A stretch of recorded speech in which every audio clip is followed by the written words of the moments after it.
Yeah, hello, what's up po mga ka-backyard. So, ito ngayon tayo sa farm at kung napapansin nyo, yan na guys, dito ng mga kahoy at dito ay i-extend na namin yung pulungan ng manok. So, ayan.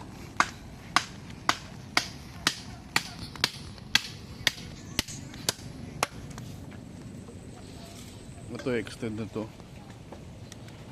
Tapos to, ginibahan na yung luma kong kulungan. At puro anay naman na yan. So,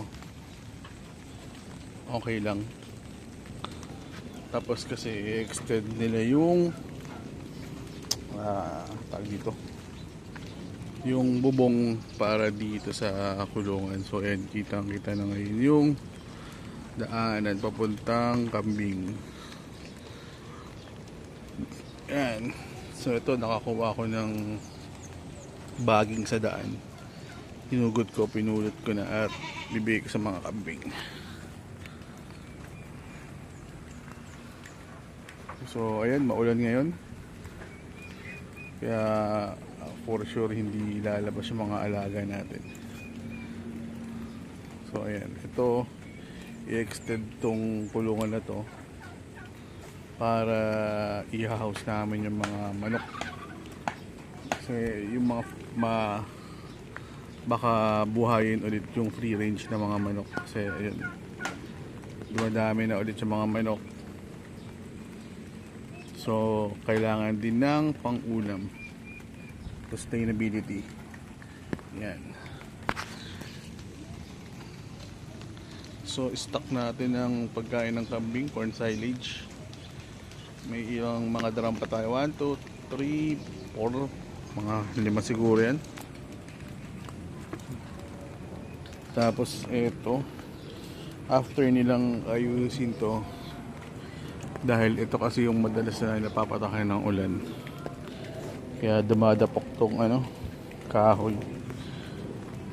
Kaya sabi ko kay Jericho, idamay na sa paayos. Ayan.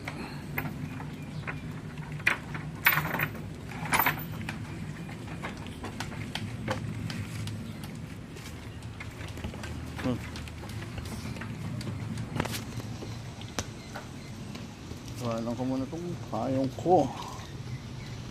At ito yung nakuha kong baging sa daan.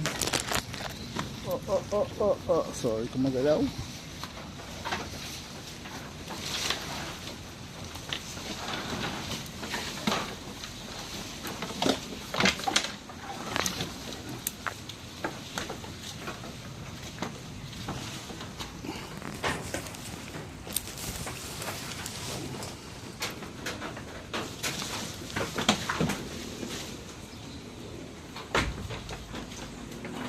Ulang kaya ang makakain sa baging.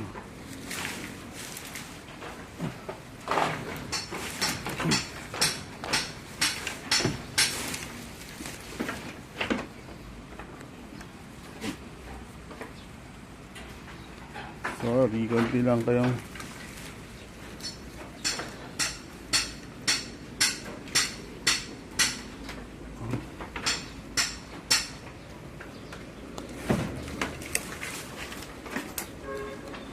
ito, hindi kinakain ng kambing ito.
Ano ko na yun dyan.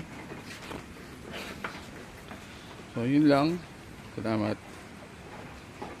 Nabigay lang ako ng pulot kong baging.